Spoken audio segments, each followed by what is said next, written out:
She was dying, tied to a wooden cross under the Arizona sun. Her skin blistered and cracked like the desert floor beneath her bare feet. Emma Hartley had been there for 2 days. No water, no shade. Just the burning sky and vultures circling overhead, waiting for her to stop breathing. Caleb Morrison spotted her from half a mile away as he rode back to his ranch. At first he thought it was a scarecrow, but scarecrows don't scream. He kicked his horse into a gallop, dust exploding behind him as he raced across the dry plains of Cochise County. When he reached her, Emma's eyes were half closed, her lips so cracked they bled when she tried to speak. "Please," she whispered, her voice barely audible, like wind through dead grass. Caleb pulled out his knife and cut the ropes binding her wrists. She collapsed into his arms, her body light as a child's, hollowed out by thirst and sun. "Who did this to you?" he demanded. Emma's fingers clutched his shirt, desperate, trembling. "Benjamin, he wants to marry me. I said no, so he left me here to change my mind." Caleb's jaw tightened. Benjamin Wade, the most powerful man in Wilcox, a cattle baron who owned half the town and bought the other half with bullets. "I'll get you to safety," Caleb said, lifting her onto his horse. But Emma grabbed his face, forcing him to look at her. Her eyes, bloodshot and wild, burned with something more than desperation. "Save me," she whispered, her voice stronger now, urgent. "Save me, and I'll give you anything. 3 times a day, every day, I promise. Save me from Wade, and I'm yours. Morning, noon, and night." There was no shame in her eyes when she said it, only raw, blazing defiance. Caleb froze. He understood what she meant. This wasn't just gratitude. This was a transaction, a deal forged in desperation, offered by a woman who had nothing left to bargain with except her body. "You don't know what you're saying," Caleb muttered, looking away. "I know exactly what I'm saying," Emma insisted, her fingers digging into his arm. "I don't have money. I don't have land.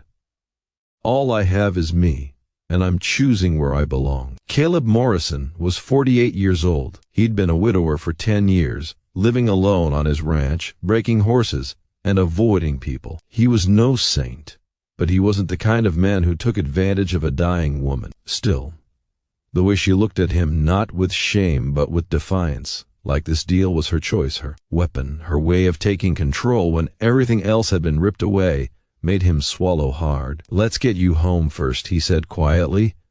"Then we'll talk." As his ranch came into view, Caleb felt Emma's body burning like a furnace against his chest. She was slipping away fast. He figured he had maybe 12 hours before her body gave up for good, maybe less. But as he rode toward his ranch with Emma pressed against him, one quest burned in his mind. Would saving her life cost him his soul? For 3 days, Caleb nursed Emma back from the edge of death. He gave her water, one careful sip at a time. Broth made from beef bones, fed to her with a spoon like she was a child. Emma couldn't stand, couldn't even sit up without help. 2 days without water, and the 110-degree heat had cooked her from the inside out, leaving her too weak to even lift her head.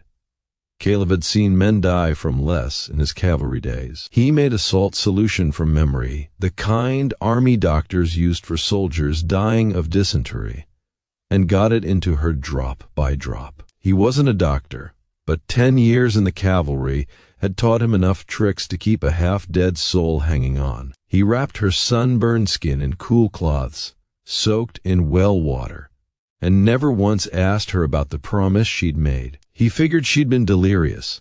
Heat stroke made people say crazy things. But on the 4th night, Emma proved him wrong. Caleb was sitting on his porch, smoking his pipe and watching the stars when he heard the floorboards creak behind him. He turned. Emma stood in the doorway wearing one of his old shirts, her hair loose around her shoulders. She looked stronger now, her eyes clear, her color coming back. "You saved my life," she said softly. "You're getting better." "That's enough," Caleb replied, looking back at the desert. Emma walked over and sat down beside him, close enough that he could smell the lavender soap she'd used. "I meant what I said out there," she whispered. 3 times a day, morning, noon, and night. That was my promise. Caleb's pipe nearly fell from his hand. "You don't owe me anything," he said, voice rough. I didn't save you for that. I know, Emma said. She placed her hand on his knee, and Caleb felt his whole body go rigid. But that's exactly why I want to keep my promise. You didn't ask for anything. You just saved me. And now I need to feel safe. I need to feel like I have control over something, anything. Caleb looked at her then, really looked at her. This wasn't just about gratitude. This was about a woman who'd been tied to a cross by a man who thought he owned her, reclaiming her body, her choices, her power. Wade had given her father an ultimatum. $2,000 owed from a bad cattle investment. Pay up or marry off Emma to clear the debt. Her father, weak and terrified, had agreed. Emma had refused. So Wade decided to break her the old-fashioned way. And what happens when Wade comes looking for you? Caleb asked. Emma's jaw tightened. Then you'll protect me, 'cause by then I'll be yours, not his. That night Emma kept her word. She came to him at dawn the next morning, slipping into his room before the sun was fully up. It took until day 7 before Emma was strong enough to walk on her own, day 8 before the color fully returned to her face. And on the morning of day 9 she came to Caleb's room at dawn. At noon she found him in the barn, closing the door behind her with a quiet click. That evening after supper she sat beside him by the fire and took his hand, leading him back to his bed without a word. Caleb Morrison had lived alone for 10 years. He'd forgotten what it felt like to be needed, to be wanted, to have someone choose him. But as the days passed and Emma kept her promise with fierce, almost desperate consistency, Caleb started to realize something terrifying. He was falling in love with her. It was day 15 when Benjamin Wade finally came for her. Caleb was out by the corral, breaking in a new mare, when he heard the thunder of hooves. 7 riders, all armed, cut across the plains like shadows of death. Wade rode at the front on a black stallion, his face twisted with rage. Caleb's hand moved instinctively to the Winchester rifle leaning against the fence post. Morrison. Wade's voice boomed across the ranch. Send her out now. Emma appeared on the porch, her hand resting on the Colt revolver Caleb had given her that morning. I'm not going anywhere with you, Wade, she called out, her voice steady despite the fear Caleb could see in her eyes. Wade laughed, sharp and cold. You don't have a choice, sweetheart. Your daddy owes me $2,000. We had a deal. You marry me, the debt disappears. Simple as that. She's not property, Caleb said, stepping forward with his rifle raised. And she's not leaving. Wade's eyes narrowed. You're making a big mistake, old man. That woman is my fiancée. Legally promised. You're harboring stolen goods. Stolen goods? Emma's voice cracked with fury. She stepped off the porch, the Colt shaking in her hand. I'm not a horse, Wade. I'm not a piece of land you can buy. You're whatever I say you are. Wade sneered. Your father made his deal. You come with me, or I burn this ranch to the ground and kill Morrison where he stands. Caleb cocked his rifle over my dead body. That can be arranged, Wade said, signaling his men to draw their weapons. The air went still. 7 guns pointed at Caleb and Emma. 1 rifle and 1 revolver pointed back. The tension hung like the Arizona heat, thick and suffocating. Then from the road behind Wade's men, a voice rang out. Drop your weapons now. Are you? Marshal Garrett rode up, flanked by 2 deputies, rifles drawn. Wade's head snapped toward the road. Who the hell told you? He barked. His face went white as the marshal's voice cut through the standoff. I got a telegraph a while back from Mr. Morrison, sent from Wilcox. Then a detailed letter a few days later gave me enough time to ride down here, do some digging, and collect witness statements. Marshall said, his eyes steady. Detailed report about you leaving Miss Hartley tied up in the desert to die. That's attempted murder, plus coercion, extortion, and a few other charges I'm going to enjoy reading to you in front of a judge. Wade's men began lowering their guns. You can't prove anything, he snarled. Actually, I can, Emma said, stepping forward. I'll testify. And so will my father. I sent him a letter days ago, told him I was alive, and told him exactly what you'd been doing once he realized you threatened to kill him if he didn't cooperate. Wade's empire crumbled in that moment. The marshal hauled him off his horse and cuffed him while his men scattered like rats. The dust settled. Emma turned to Caleb, tears streaming down her face. You sent a telegraph the very first day." Caleb nodded. "The morning after I found you. I rode into Wilcox at dawn, sent the wire, and then came back. I wasn't going to let Wade get away with what he did." With Wade in custody and her father's debt forgiven by the court, Emma was finally free. Free from fear. Free from threats. Free to leave Caleb's ranch and start a new life anywhere she wanted. But she didn't leave. For the next 5 days, Emma kept her promise with even more intensity than before. 3 times a day, every single day morning, when the sun barely crept over the horizon, noon, when Caleb returned from working the horses, and night after supper, when the desert air finally cooled, she was there. Caleb told himself he should stop her, that she didn't owe him anything anymore. But every time he opened his mouth, Emma would look at him with those fierce green eyes and whisper, "I'm not doing this because I owe you. I'm doing this because I want to, and God help him." He believed her. 12 days of this schedule, combined with sleepless nights working double shifts on the ranch, and the lingering exhaustion from the confrontation with Wade's men, ground Caleb down. He'd lost 10 pounds. His hands shook when he held his coffee cup, but he didn't have the heart to tell Emma to stop. On the 12th day, his body gave out. 48 years old, not 20, Caleb collapsed in the bar while feeding the horses. One moment he was standing.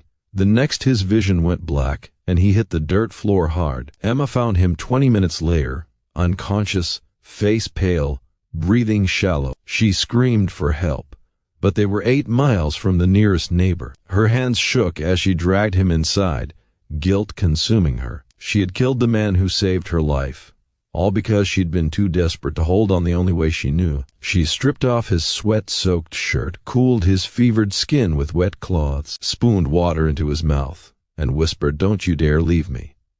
Not now. Not after everything." The town doctor arrived the next morning, summoned by a ranch hand Emma had sent ahead. He examined Caleb, shook his head, and gave his diagnosis. "Pure exhaustion," the doctor said. "His body has just plain given out. He needs complete rest for at least 2 weeks. No work, no stress, no heavy ranch labor of any kind. Complete bed rest for 2 weeks. Or you'll be planning his funeral." Emma understood perfectly what that meant, and the guilt nearly crushed her. For the next week, their roles reversed completely. Emma became the caretaker. She cooked his meals, changed his bandages, and read to him from old newspapers. She sat by his bedside at night, holding his hand, terrified that he wouldn't wake up. Slowly, Caleb began to recover. One afternoon, as he sat up in bed for the first time, sipping the soup Emma had made, he looked at her with tired eyes. "You didn't have to stay," he said quietly. "I know," she whispered, placing the bowl down and taking his hand. "But here's the thing, Caleb Morrison. Somewhere between day 3 and day 12, this stopped being about a promise." Caleb's breath caught. "Then what is it about?" he asked, voice rough, hoarse from the fever and exhaustion. Emma's eyes filled with tears as she squeezed his hand. "It's about love," she whispered. "Somewhere between the first morning and the 12th night, I fell in love with you, not because you saved me, and not because of some desperate promise, but because you're the first man who ever treated me like I mattered." Caleb's throat tightened. For 10 years, he had lived like a ghost, going through the motions, convinced his heart had died with his wife. But Emma had brought him back to life. "I'm 26 years older than you," he said, his voice breaking. "I don't care," Emma said fiercely. "Age is just a number. What matters is how you make me feel. Safe, valued, loved." Caleb pulled her close, and for the first time in a decade he let himself cry. "I love you too," he whispered against her hair. "God help me, I do." Emma smiled through her tears.